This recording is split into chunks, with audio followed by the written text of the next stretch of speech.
es. Claro, hay sin duda que invertir mucho en infraestructura en nuestra región, en todas las regiones de nuestro país. Y por supuesto, eso significa que hay que tener recursos.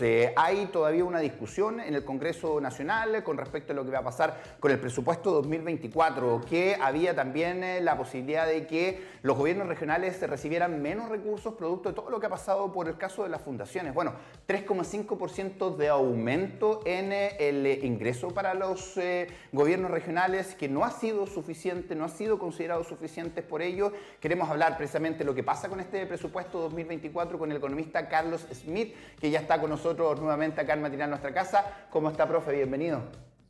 Hola Paola, hola Luis, Hola. gracias por la invitación, feliz de estar aquí esta mañana.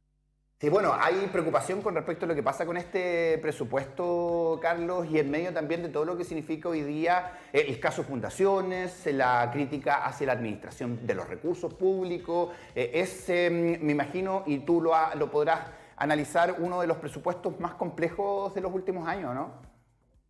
Sí, sin duda, el ministro de Hacienda llega con no muy buen pie, ¿no es cierto?, desde el punto de vista reputacional, con todo lo que ha pasado, con cómo estamos gastando, cómo gastamos y el caso fundaciones que tú mencionas. Pero no solo eso, sino que además con una economía que este año lo más probable es que no crezca. De hecho, el ministro lo que muestra es un ajuste en términos de crecimiento a cero, que no vamos a crecer. Yo creo que va a ser incluso negativo, que vamos a decrecer, y con un 2024 que también tiene un supuesto de un crecimiento, creo yo, mayor del que va a ser. Todo indica que vamos a crecer menos el próximo año, porque también las condiciones externas no se están dando. O sea, tenemos una China que está creciendo menos, que va a crecer menos sí o sí. Y tenemos un Estados Unidos que también va a mantener sus tasas de interés altas, lo que hace que su economía no vaya a crecer como uno espera. Por lo tanto, las condiciones externas e internas finalmente muestran de que esos supuestos lo más probable es que no se cumplan. Carlos, ¿y qué va a ocurrir con el tema de los gastos públicos de nuestro país con respecto a lo que va de aquí a los 3 meses que nos quedan de este año y para el próximo? Bueno, el presupuesto que se está gastando hoy día es el aprobado del año pasado, ¿no es cierto? Y la ejecución, si bien ha sido más rápida que antes, porque en general lo que pasaba es que el presupuesto, y esto es súper normal, que se empieza a gastar mucho más en los últimos meses del año, pero se ha gastado un poco más parejo este año, en términos de ya se ha gastado una parte importante. Eh, y uno ve, de todas maneras, uno ve mucho más gasto porque cómo funciona esto es que si tú no te gastas todo el presupuesto y te sobra plata, entonces al próximo año te podrían decir, bueno, si usted no se lo gastó, entonces necesita menos. Entonces le asignamos, siempre las necesidades son múltiples y por lo tanto uno dice, bueno, entonces aquí ocuparon menos plata es porque necesitan menos y démoselo a otro que sí lo necesita. Y finalmente hay una pelea, si tú lo quieres ver así, todos los ministerios quieren más plata, porque nunca es suficiente. Este aumento del 3,5% en general del presupuesto en total, para unas regiones más, para otras menos, nosotros decimos, "Oh, nos van a dar más dinero", a la región del Biobío particularmente, sube el presupuesto, pero no sube como se había solicitado. Pero Valparaíso está diciendo lo mismo, que es muy mezquino. Entonces, todas las regiones, todos los ministerios quieren más dinero para hacer más cosas, pero los recursos son escasos porque la recaudación, y ahí es donde está el problema, que finalmente uno estima una recaudación y de acuerdo a eso gasta y hace este presupuesto, pero después hay que ver efectivamente cuánto entra. Esto es como una familia, es como hagamos el presupuesto del otro año, veamos cuáles van a ser nuestros ingresos, pero puede que tus ingresos no sean los que tú esperabas y por lo tanto, como tú dijiste que ibas a gastar esto y gastas eso, se te puede producir un déficit. Y ese es el gran problema que estamos viendo, porque si la economía va a crecer, y esto cuando uno habla de crecimiento, la economía habla de que va a crecer el PIB. Supongamos, y yo creo que en el mejor de los casos un 2%, eso significa que nuestros ingresos como país van a aumentar en un 2%, pero el gasto va a aumentar en un 3,5%. Por lo tanto, vas a gastar más de lo que ingresa. Y eso, si lo puede llevar una familia, si una familia gasta más de lo que ingresa, eso alguien tiene que financiarlo de alguna forma, o con ahorros o con deuda. Y en el caso nuestro sería lo más probable, en el caso del país, que nos vamos a tener que endeudar. Y eso significa que alguien tiene que pagar esa deuda en algún minuto. Y Sí. eso somos todos nosotros, digamos. Claro, y ojo lo que está pasando con la región de Valparaíso, que va a llegar hasta, ya anunciaron, el gobernador de Valparaíso junto con todos los alcaldes de la región van a ir hasta La Moneda precisamente para protestar esta baja en el presupuesto y por supuesto esta restricción, que vuelvo a insistir, se da en medio de todo lo que significó y significa esta discusión con el tema de las fundaciones, ya se les prohibió la entrega de recursos directos a propósito de los cuestionamientos, en fin, hay toda una iniciativa ahí, pero Carlos, también hay un tema no menor, y ahí, bueno, también te pregunto con respecto a lo que pasa con lo que decías tú de la deuda externa. El ministro Marcel reconoció que por lo menos nuestra deuda es 41% del Producto Interno Bruto. O sea, es decir, tenemos que pensar en el presupuesto del próximo año, como en las familias, como dices tú, pensando en lo que debemos y con lo que nos queda de lo que debemos tener finalmente nuestros gastos. ¿Qué hay con esa deuda externa, con este 41%? Dice que es menor al 45%, que todavía está sana esa deuda, pero ¿qué podría pasar? Sí, mira, 41, llegar al 41%, sí, dentro de los parámetros uno dice, todavía se puede, a lo mejor 45 es como el límite, pero aún así, eh, tu posición financiera queda más debilitada. Así esto, de nuevo, para que la gente entienda mucho más fácil, llevémoslo a la familia. Si tú tienes más deuda, entonces tu posición financiera está ante cualquier cosa que pase.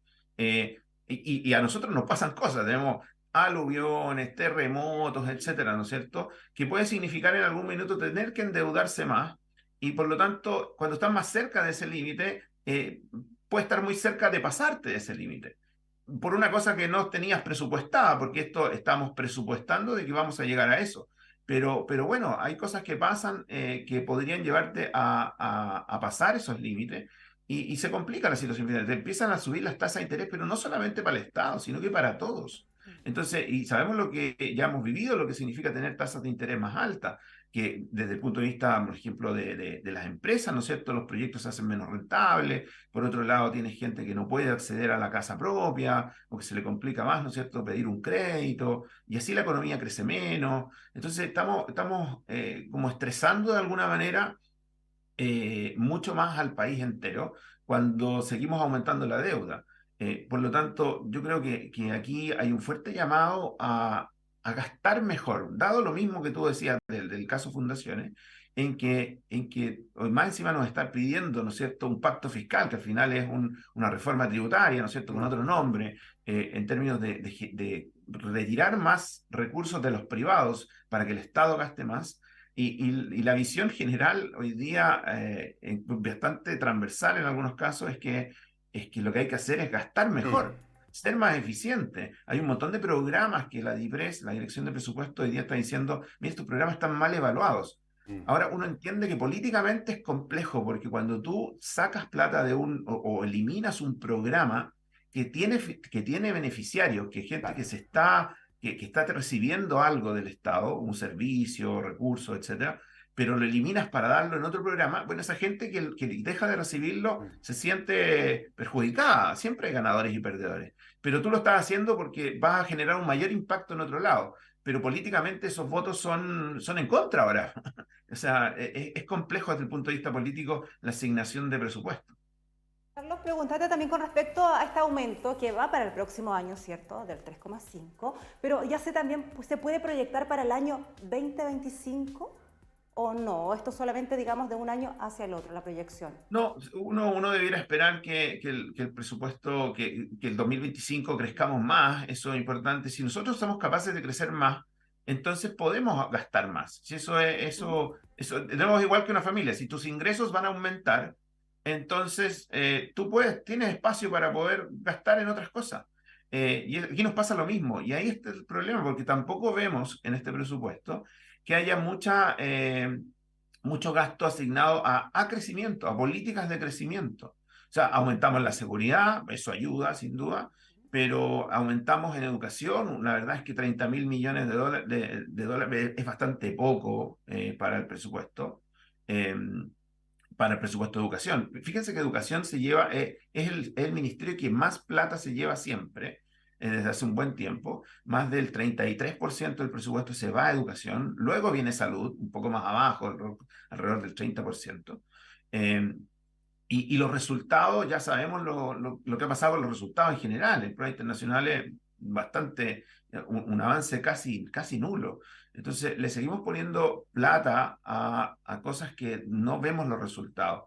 Y por lo tanto, de nuevo, gastar bien es súper importante, pero también crecer y generar más ingresos. Si el 2025, si nosotros hacemos cosas para que de verdad haya más inversión, se generen más puestos de trabajo, el país crezca, entonces el 2025 sí podríamos tener un crecimiento incluso mayor, pero lo que hoy día muestra el PIB tendencial, el potencial que tenemos además de crecimiento, eso ha ido cayendo en el tiempo. Entonces, algo tenemos que hacer ahí, es súper importante crecer y mirar, tal como tú dices, un poco más allá del próximo año. Sí, por Tenemos que eso. mirar más hacia adelante y lo que genera esos empleos finalmente es la inversión. Hoy día el Estado representa el 30% del PIB, el 70% lo ponen los privados.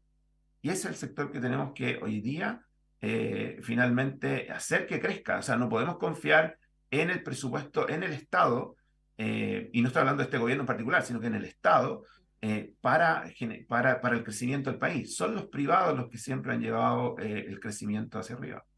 Sí, bueno, tenemos obviamente un desglose que incluye las distintas situaciones complejas que estamos viviendo, el tema de seguridad, va a haber un aumento también en la inversión en seguridad, en temas medioambientales, en educación, en salud, y ahí también me quiero quedar con este análisis que haces tú con respecto al costo de la vida, porque este costo de la vida no solamente lo estamos absorbiendo nosotros como ciudadanos de a pie, como se dice, Carlos, sino que también el mismo Estado, porque fíjate que en esta realidad económica hay riesgos de 7 hospitales que se están construyendo, que están al medio, que se están iniciando, que están en el proceso ya incluso de entrega, pero que producto del costo para las empresas que concesionaron en su momento a un precio X, hoy día no pueden terminarlo y hay que asumir ahí un costo como Estado de pagar esa diferencia también. O sea, estamos hablando de que en vez de avanzar con más dinero, vamos a sumar más dinero, pero para poder avanzar con lo que está retrasado también, pues.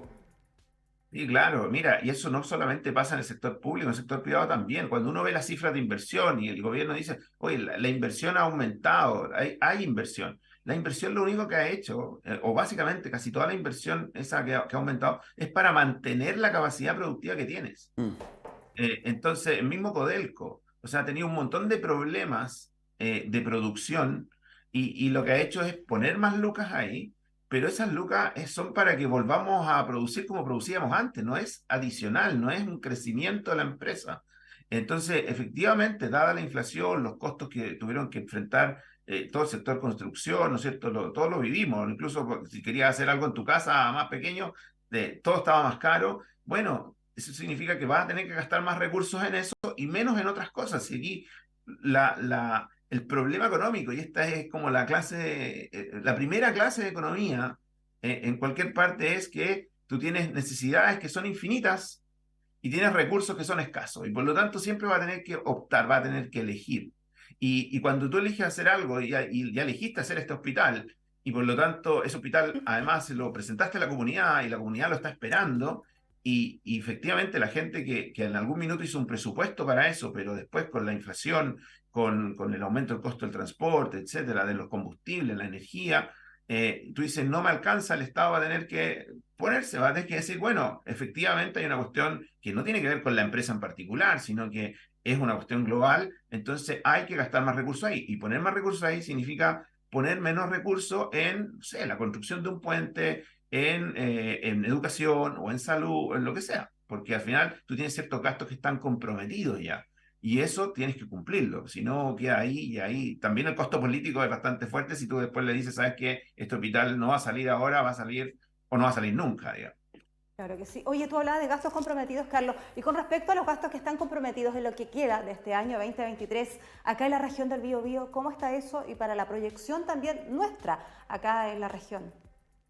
Bueno, siempre hay una parte que ya está, ¿no es cierto?, tal como el nombre lo dice, comprometido de antes, y eso hay que Ujú. seguir. Hay un montón de programas que tienen una duración larga o ciertas obras de infraestructura, ¿no es cierto? Pensemos en el puente industrial, ¿no es cierto?, que se demora harto tiempo y por lo tanto esos gastos tienen que estar presentes.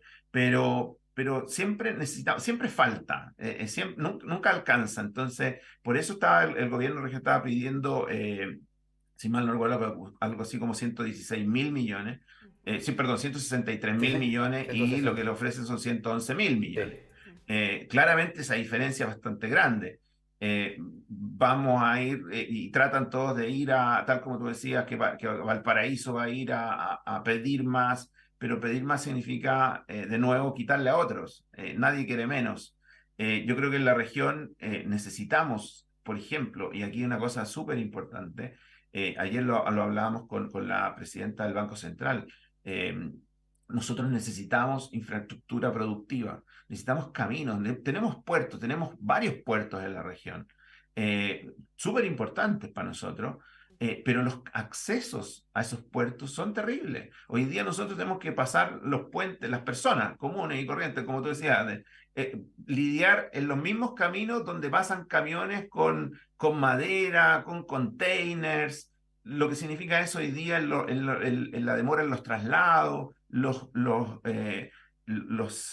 accidentes que eso puede provocar, ¿no es cierto? Todos esos efectos, y convivimos todos los días con ellos porque no tenemos una infraestructura para una región que además es muy productiva, muy manufacturera. Entonces, necesitamos mejorar eso, necesitamos, si queremos salir adelante, no basta con que el puerto sea bueno, necesitamos buenos accesos. La fruta, hay fruta que es delicada, por ejemplo. Con tanto salto hay fruta que llega al puerto y hay que bajarla, Claro. porque con salto, digamos, se echa a perder y no puedes venderla así. Sí, Entonces, Carlos, ese tipo de cosas son súper ineficientes. y no nos olvidemos que hay paralización de los trabajadores portuarios precisamente por la mejora en sus condiciones laborales también. Queremos agradecerte por estar acá, pero finalmente te quiero preguntar precisamente con el tema del uso eficiente de recursos, y no quiero ser polémico, porque sé que son temas de repente muy complicados, pero es justo que todos los chilenos le estemos pagando a privados la subvención para que las pymes, por ejemplo, o las pequeñas empresas puedan subir el sueldo mínimo, porque claro, aquí hay una ayuda de todos nosotros a los empresarios pequeños, si se quiere, pero son privados finalmente. ¿Se entiende eso también en medio de toda esta necesidad de poder mejorar y administrar eficientemente? Te lo pregunto sin ánimo de polemizar, simplemente por un tema de administración de recursos, finalmente. Lo que pasa es que cuando tú haces cambios de ese tipo, donde la productividad no ha aumentado, porque tú le haces un cambio y dices, bueno, queremos que la productividad aumente, pero si producen más, entonces la empresa no tiene problema en pagarlo, porque si produce mejor, si aumenta la productividad, los costos bajan, por lo tanto el margen se agranda, y suponiendo el mismo precio que vendo, el margen se agranda y por lo tanto yo puedo pagar esos sueldos. Pero cuando tú le haces un cambio así, que dice a partir de hoy día hay que pagar más, entonces no existe ese cambio de productividad y por lo tanto lo que quiere evitar el gobierno a través de esto es que haya más desempleo, porque la pyme, el negocio chico te dice, tengo 3 personas que me ayudan en el negocio, no puedo pagarle a 3, entonces va a tener que echar a gente. Ahora, eso puede significar un costo mayor para el Estado finalmente, porque esa persona, ¿quién termina financiando? ¿Quién termina dándole más bonos? Un montón de recursos que hoy día a lo mejor no desembolsan ellos, que va a tener que hacerlo en algún minuto, porque a lo mejor tiene un seguro de desempleo, pero que se acaba. Después de eso, ¿qué hacemos? ¿Le generamos un empleo de emergencia súper poco productivo? ¿O le damos, o tenemos que darle más bonos asociados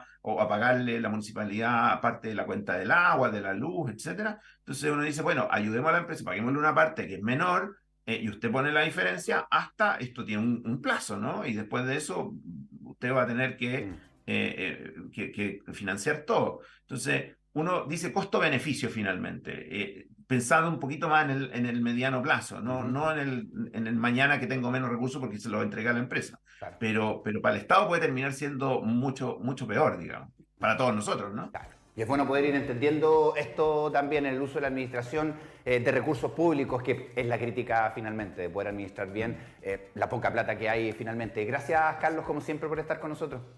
No, que estén muy bien. Buenos días a todos, que estén bien. Muchas gracias por estar aquí en las pantallas de Canal 9 y sobre todo en Matinal Nuestra Casa, donde le estamos acompañando hasta las 12:30. Oye, vamos